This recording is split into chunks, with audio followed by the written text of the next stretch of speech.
Boa noite. Esta quarta-feira o Primeiro-Ministro vai estar no Parlamento para o debate quinzenal e a oposição espera por justificações definitivas para o caso da dívida à Segurança Social. O tema tem marcado a atualidade política dos últimos dias e o Presidente da República já considerou que se trata de uma polémica própria de pré-campanha. É um assunto para a análise de António Vitorino e Pedro Santana Lopes.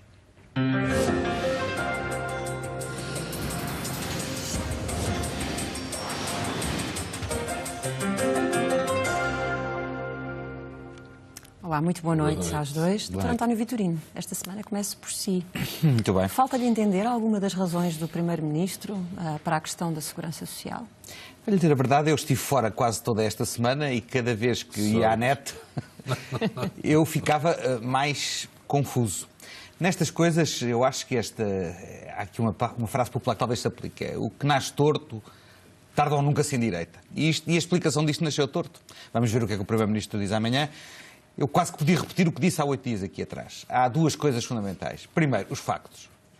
Para que não haja equívoco sobre os factos, porque os factos continuam a ser controversos. E depois, a explicação dos factos e já agora, se for possível, mantenham-se nessa explicação. Não andem a zigue-zaguear na explicação, porque é isso que gera uma certa intranquilidade e dúvida sobre qual é a motivação e a razão. Há aqui um facto que eu acho que, e essa é a parte talvez mais preocupante, que já não pode ser emendada, que foi a politização da questão. Mas não é quando o Primeiro-Ministro diz que este caso surge por causa das sondagens estarem mais para o Partido Socialista, eu acho que isso é um erro político. Primeiro porque agora veio-se a saber que o caso já era conhecido desde 2012, e portanto aí as sondagens do Partido Socialista não são as culpadas, e em segundo lugar aquele paralelo que ele fez com o engenheiro Sócrates, em meu entender, colocou a questão em termos que... Vamos lá ver, eu não vou querer fazer nenhuma antecipação, mas eu acho que a tentação do PSD de usar o caso Sócrates para a campanha eleitoral é muito grande. Só que deve existir lá uma grande dúvida sobre qual é o efeito da utilização do caso Sócrates.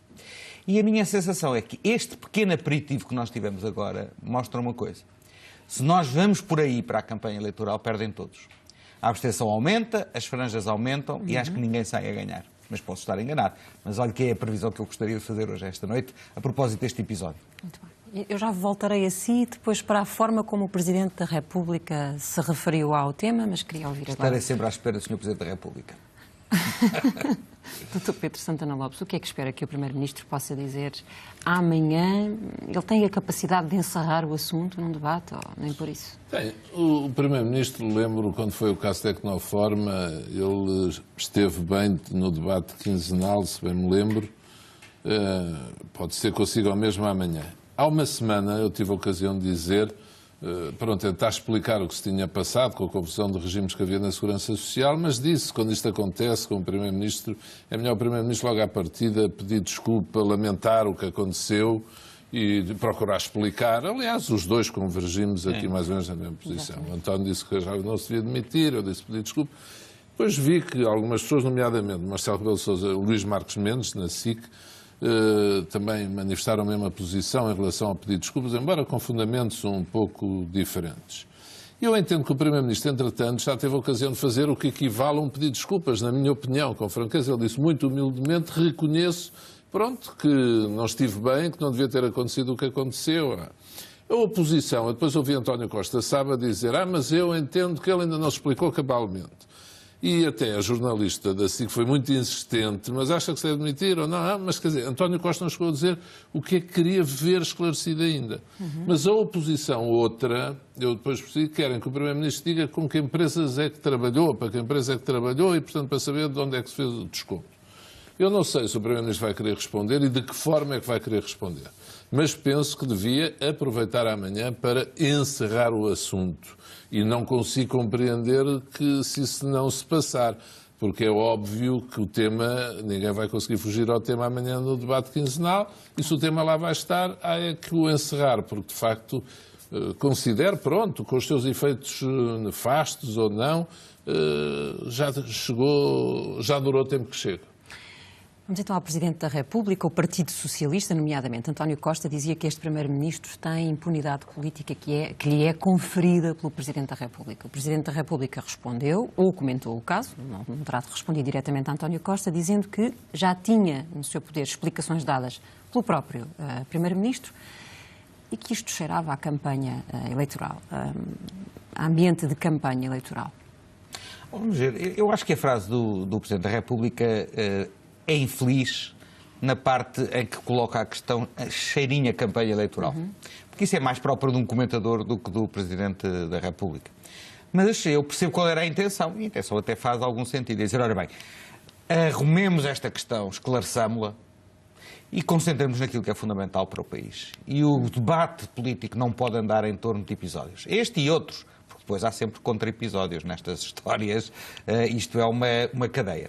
E, portanto, no fundo, eu acho que o Presidente da República pretendeu tentar recentrar o debate, mas fê-lo de uma forma que, a meu entender, depois permite esse tipo de afirmações da parte do Partido Socialista. Prolongando o assunto. O assunto está automaticamente prolongado porque eu acho que tem que haver uma versão definitiva. Porque não é possível andar a tergiversar na explicação. E, de todo modo, eu disse isso aqui há 8 dias. Se o Primeiro-Ministro assumir a sua culpa e a sua responsabilidade e pedir desculpa, eu acho que o assunto está confinado no que diz respeito ao Primeiro-Ministro nesse aspecto. Agora, quais são as consequências políticas desta situação? É evidente que isto tem custos políticos, não vale a pena ter sobre isso a menor ilusão. Isto constitui uma mácula no currículo do Primeiro-Ministro e na sua autoridade para... Agora, o país não pode ficar preso com as questões que tem pela frente a remexer neste tema. Cada um tira as conclusões que quiser tirar. Haverá uns que são mais benevolentes, haverá outros que são mais críticos. Mas nós temos que passar para a frente. E acho que cabe agora ao Primeiro-Ministro a palavra fundamental para permitir que cada um tire as ilações que quiser tirar do ponto de vista político, mas que a vida pública não continue centrada sobre as suas declarações sobre a segurança social. Conseguiu a oposição mostrar que, mais uma vez, o Presidente da República ajuda o Governo numa situação difícil? Sim, quer dizer, se o Sr. Presidente da República tivesse dito este tema, obviamente não é uma questão político-partidária, tem existência real, mas a duração do tema talvez já tenha a ver com o facto de estarmos num ambiente pré-eleitoral e era bom que resolvêssemos isto rapidamente, esclarecendo, talvez não tivesse havido o mesmo efeito. Eu acho que o Presidente da República, pronto, é assim hoje em dia, cada vez que diz alguma coisa, leva de pancada, desculpe, seja pelo que for. Se diz bom dia é porque já é quase tarde, se diz boa tarde é porque já é quase noite, e, portanto, o que não significa que ele tenha sido feliz nas intervenções que tem feito. Agora, como dizia António Vitorino, a intenção não julgo que era perceptível, mas não se exprimiu de facto de modo muito feliz. Agora, nós continuamos a discutir, quer dizer, porque neste momento, vamos ver, o Instituto da Segurança Social veio dizer uma coisa, que o documento era forjado, o Expresso veio dizer que não era forjado, que o documento é verdadeiro. E pronto, convinha esclarecer rapidamente. Estamos a falar agora de uma diferença de 2.000 euros, quer dizer, quando o país tem para aí 2.000 milhões de euros para discutir os próximos termos. Não é que não tenha importância, tem, mas quer dizer, já chega, é o que apetece dizer com franqueza. Quanto ao ponto de José Sócrates, que o António Vitorino referiu, eu disse aqui na altura em que José Sócrates foi detido que achava um erro, achava quase suicida o PSD tentar fazer política puxando pelo caso de José Sócrates. Os portugueses sabem ver bem o que se passa nessa matéria, não precisam estar a ser alertados, nem pouco mais ou menos. Dr. Pedro Santana Lopes, no prefácio do Presidente da República, Cavaco Silva define um conjunto de características que acha importantes para para um Presidente da República. Estando elas definidas na Constituição, ao que sabemos, qual é a importância ou a capacidade de influência que Cavaco Silva pode ter quando faz este tipo de definição, que o levou a si, por exemplo, na segunda-feira a comentar? a dizer eu também caibo, eu estou escolhido, eu faço parte do lote. A Teresa Queiro há pouco dizia aqui com muita graça, vamos ver a quem sabe, a quem vai caber o sapatinho. O sapatinho, eu vi. Não, ela está em grande forma, também ouvi dizer a propósito do Primeiro-Ministro a história das multas de trânsito, depois poder exigir os impostos ou não, se um ministro que faz o Código da Estrada pode ou não depois exigir um comportamento correto se tiver tido multas de trânsito. Ontem de manhã, eram 8 da manhã, eu estava no trânsito, tinha parado o carro e falaram-me 2 rádios a perguntar por isso, que o Presidente tinha escrito o prefácio dos roteiros. Estes prefácios do Presidente nos roteiros normalmente são muito violentos, produzem efeitos complicados. Lembro quando eles... Enfim, disse do Primeiro-Ministro, quando o Presidente disse do ex-Primeiro-Ministro Sócrates que ele faltava à verdade ou algo do género. Também quando atacou a história dos Estatutos dos Açores. Cada vez que tem um roteiro parece que aproveita para dizer o que não pode dizer noutros sítios. E eu quando ouvi aquilo na rádio, ou quando vi na net logo de manhã, às 7h30, achei interessante o Presidente dizer que era preciso ter experiência política externa. E se bem conheço Cavaco Silva, trabalhei com Cavaco Silva uns aninhos, não foram 2 nem 3. Aquilo era para excluir alguém, para incluir alguém. No depoimento à rádio até disse a rir, cálculo que a primeira pessoa que ele tenha pensado, quem ele tenha pensado não tenha sido eu, mas já agora eu até caibo, que tenho experiência política externa. Quem não cabe, isso é um facto, na minha opinião, é Marcelo Rebelo de Sousa e Rui Rio. E eu tive cuidado de dizer à rádio, atenção que eu estou a falar como ex-pré-candidato, ou seja, de fora, mas não é inocente. Com certeza que a Constituição diz que quem governa é o governo, quem tem responsabilidade em política externa é o governo. Nós não somos como em França, ou do sistema semipresidencial, onde o Presidente tem poderes especiais na defesa nacional e na política externa. Agora, cada vez mais é óbvio, o Presidente é um elemento importante na execução da política externa portuguesa. É quase lá paliciano dizer que o Presidente da República deve ter experiência em política externa. Embora os haja que não têm ou não tinham. Jorge Sampaio, isto a favor de Marcelo, apesar de Marcelo nunca ter sido Presidente da Câmara de Lisboa, foi eleito Presidente da República, nunca tendo estado no Governo, nem sido Comissário Europeu, mas a Câmara de Lisboa tem algumas relações externas, nomeadamente na UCLA e outras, nas comunidades ibero-americanas, etc. A questão é quase caricata. E, portanto, eu depois achei graça, Marcelo Rebelo de Sousa veio a correr a sério, dizer, não, eu tenho. Eu fui líder do partido numa altura fundamental para a política externa portuguesa, não é? Portanto, eu tenho. Aliás, o que foi visível nos últimos dias que Marcelo assumiu a candidatura definitivamente. Não está nos critérios do Presidente aparecer na capa da revista da Cristina Ferreira, o que é um mérito hoje em dia, mas também apareceu. E, portanto, Marcelo aparece em todo o lado, foi hoje em dia. Eu não sei se lembram, aliás, para mim é um mistério. Como é que não passam mais imagens daquela campanha extraordinária de 89, em que ele domou leões no circo, fez chofer de táxi, atirou-se ao Tejo, porque é uma antecipação do que vai ser a próxima campanha. Mas tudo isso,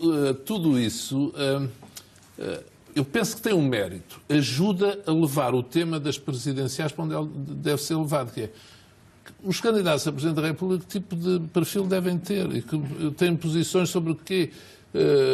Em que matérias é que devem ser mais habilitados? Qual é o seu pensamento?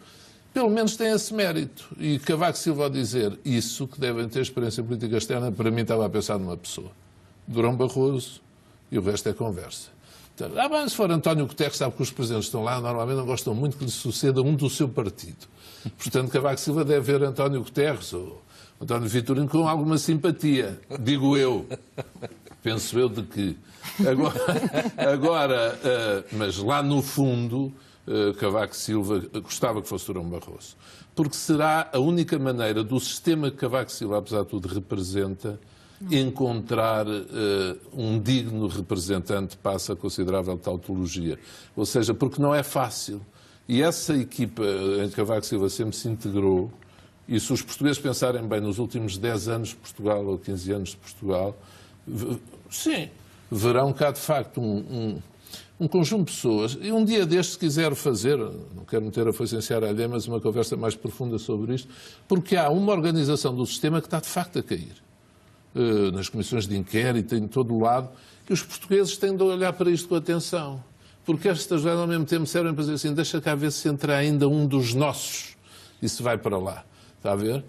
E vê-se um dos nossos, às vezes, não quer dizer que sejam só pessoas que não tenham muito sucesso, porque vê-se, por exemplo, ainda hoje vi como António Vitorino, sendo um homem de sucesso, vê-se que há aí uma parte do sistema que não lhe acha muita graça vindo numa primeira página de um jornal.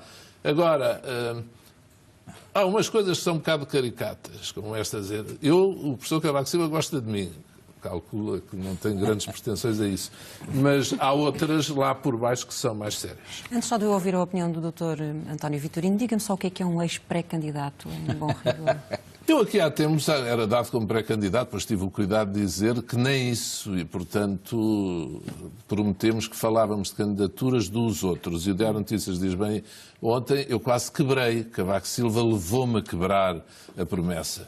Mas pronto, Cavaco Silva tem esse direito, eu reconheço-lhe, é boa moeda, tem o direito a fazer-me quebrar essas promessas. António Vitorino, e a opinião do Presidente da República, para que serve esta definição de características de um sucessor? Olha, eu há pouco fui crítico em relação à expressão que ele usou sobre as dívidas do Primeiro-Ministro da Segurança Social. Aqui, como eu não trabalhei com o professor Cavaco Silva nunca, se calhar sou mais ingênuo na interpretação. Só posso ter ficado a perder. E aí diga sério, gostei muito de trabalhar com ele e muita honra em ter trabalhado com ele. Não sei qual é a interpretação das suas intenções. Fiquei com uma curiosidade. Se o professor Cavaco Silva tivesse dito que o próximo Presidente da República devia ser louro e de olhos azuis, que é aqui a começar a pintar o cabelo e a pôr lentes de contacto azuis. Fiquei com essa grande dúvida e essa curiosidade. Não, falando a sério. Eu acho que eu compro a explicação do Pedro Santana Lopes. Se havia algum alvo naquela declaração, era a repescagem do Dr. Durão Barroso.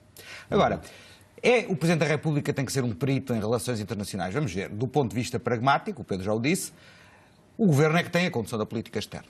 E, por acaso, até nos últimos 2 primeiros ministros, quando foram eleitos, não tinham particular experiência de política externa e isso não foi um critério que tivesse pesado. E não creio que, em relação ao próximo Presidente da República, vá ser o critério determinante com que os portugueses vão avaliar os candidatos que se apresentarem, a sua projeção externa. Outra coisa mais importante, a meu entender, é termos a consciência de que os candidatos à presidência da República têm uma visão ampla do mundo e não uma visão paroquiana do mundo. E isso é outra coisa. E para isso não é preciso até ter grande política externa, basta ser inteligente e conhecer a vida. E ter uma visão cosmopolita da vida, que é algo que às vezes faz falta no nosso debate político. Portanto, reescrevendo o prefácio de Sua Excelência, Sr. Presidente da República, eu diria que o próximo Presidente da República tem que ter uma visão aberta ao mundo e cosmopolita. Se chegar lá sem ter nenhuma experiência de política externa anterior, mérito da pessoa. Como aconteceu já com primeiros ministros em Portugal, e esses sim é que têm a responsabilidade constitucional de conduzir a política externa do país. Muito bem. Saindo agora um bocadinho das nossas fronteiras, olhemos para aquilo que o Eurogrupo disse ontem. Dr. António Vitorino, Portugal não vai atingir a meta do déficit e vai precisar de outras medidas. A Ministra resiste, a Ministra das Finanças, e diz que está confiante de que vai ser possível. O que é que o Eurogrupo está a querer dizer? Eu acho que o Eurogrupo o que fez foi o que estava previsto, isto é, acabou por ratificar aquilo que era a opinião da Comissão emitida no âmbito do processo do semestre europeu. No fundo, está completamente alinhado. Vamos lá ver, a minha experiência governativa, não sei se devo dizer isto, não vou interpretar que estou-me a candidatar a alguma coisa. Eu tenho uma vaga ideia, pronto, não é a experiência que eu invoco, eu tenho a vaga ideia de que os governos chegam a junho e têm uma ideia relativamente clara de como é que fecham as contas. Porque há aqui algumas tendências fundas no comportamento e eu, neste momento, portanto, acho que é prematuro dizer quem é que tem razão. Se é o pessimismo da Comissão e do Eurogrupo, se é o otimismo eventual do governo português. O que eu acho que neste ano vai ser curioso é que verdadeiramente o governo que vai fechar as contas deste ano não vai ser o atual governo em funções. E isso é que pode introduzir aqui algum fator de imponderabilidade. Porque, apesar de tudo, eu reconheço que a Ministra das Finanças tem a seu favor um argumento que não tinha quando a Comissão emitiu esta opinião. É que o Banco Central Europeu reviu as projeções do crescimento económico na zona euro para este ano, incluindo também a portuguesa, e, portanto, a diferença entre os 2,7 que o Governo diz que vai obter os 2,9% que algumas agências internacionais antecipam e os 3,2% antecipado pela Comissão, se houver de facto um crescimento económico mais robusto do que aquele que estava projetado, e se este processo começou ontem, do quantitative easing, do Banco Central Europeu, constituir de facto uma dinamização da economia europeia, eu acho que não é impossível chegar ao fim do ano, não sei se é com 2,7, se é com 2,9, se é com 3, mas com algum esforço de reta final, ficar dentro dos 3% e, portanto, pôr termo ao processo por déficits excessivos, onde estamos mergulhados há muitos anos. Não sei, eu às vezes penso que esta maneira de agir neste momento da Comissão Europeia poderá ter algo a ver com a severidade com que as autoridades europeias, falou no Eurogrupo, têm que olhar para a Grécia e tratar com a Grécia. Esta semana houve alguma irritação com o atraso grego no desenvolvimento dos documentos necessários para as negociações. Porque, de resto, o único registro que devo fazer é que as autoridades europeias têm sido, nomeadamente no ano transacto, mais pessimistas do que aquilo que a realidade veio demonstrar. Não foi sempre assim, não é sempre assim, mas eu admito também, como o António disse, pode ser pelo lado do consumo privado, não tanto por um aceleramento outra vez considerável das exportações, mas o consumo privado é capaz de ter alguma influência nisso, o investimento não tanto, mas o crescimento da economia é capaz de surpreender as próprias previsões do Eurogrupo e das autoridades europeias em geral. E aí, com toda a franqueza, eles falam em 3,2%. Eu estou convencido que o governo português, enfim, seja ele qual for, vai ter margem de manobra para encerrar o ano e encerrar as contas dentro do limite dos 3%. Já temos muito pouco tempo, mas eu gostava de ouvir a vossa opinião e, sobretudo, a sua, Dr. Pedro Santana Lopes, porque este é um caso que diz respeito à Santa Casa da Misericórdia e, novamente, uma investigação do José António Cerejo, que evocamos aqui, que vem hoje no Público, que relata que a Santa Casa da Misericórdia herdou uma compra estranha, pela lógica de valores, feita durante um governo socialista, com o seu antecessor na Santa Casa, que terá comprado um edifício que valia 18 milhões por 32 milhões. E hoje já mandou investigar este caso? Sim, no primeiro mandato abrimos um inquérito. Mas não se chegou a nenhuma conclusão? Não, formalmente o processo, tanto quanto os inquiridores puderam concluir, formalmente é correto. Depois há a questão da substância, dizer se faz sentido, se a compra foi boa ou não, face às avaliações produzidas. É manifesto que o preço foi elevado. E depois, já no primeiro mandato, portanto, depois de assumir funções em 2011, já foi em 2012, mandámos fazer novas avaliações à luz de 2008 e à luz da época. E todas elas estavam distantes. Mas, pronto, a anterior administração fundamentou com o seu apreço por aquele edifício que eu considerava adequado às necessidades de transferência dos serviços. Quando nós assumimos funções foi quando a Troika entrou, foi quando deflagrou toda esta enorme austeridade e ainda faltavam mais 10 milhões de obras, 10 milhões de euros, e não pareceu adequado transferir os serviços da Santa Casa da Misericórdia para um edifício que representava aqueles níveis de investimento, que tinha aquele processo complexo todo atrás e que ainda exigia mais 10 milhões de euros de obra. Pronto, a Santa Casa tem os seus órgãos próprios, um Conselho Institucional, um Conselho de Jogos, onde estão representados os ministérios, as suas contas são enviadas para o Tribunal de Contas. À cautela, nós mandámos investigar, inquirir o que se tinha passado. Não vou dizer que concordo com aquela opção, com certeza que não, penso que não foi uma boa opção, mas eu não gosto muito nem de julgar os meus antecessores nesse aspecto, quer dizer, olho para os processos, se vejo algo que eu acho que está irregular, que não seja obrigado a participar, procuro regularizar, não sou daqueles que andam a correr atrás das pessoas. Agora, acho que devem ser os próprios a explicar mais porque é que fizeram aquela opção. O meu antecessor é um homem bom, o Dr. Rui Cunha, até esteve doente em parte do seu mandato, Agora, foi uma realidade. O Vieira da Silva que autorizou a compra, também já disse que autorizou a compra. O ministro Vieira da Silva autorizou a compra e a história de facto é assim, ele foi vendido por 18 milhões de euros no verão de 2007 e comprado 6 meses depois por 32 milhões de euros pela Santa Casa. Pronto, agora não posso explicar mais do que isto.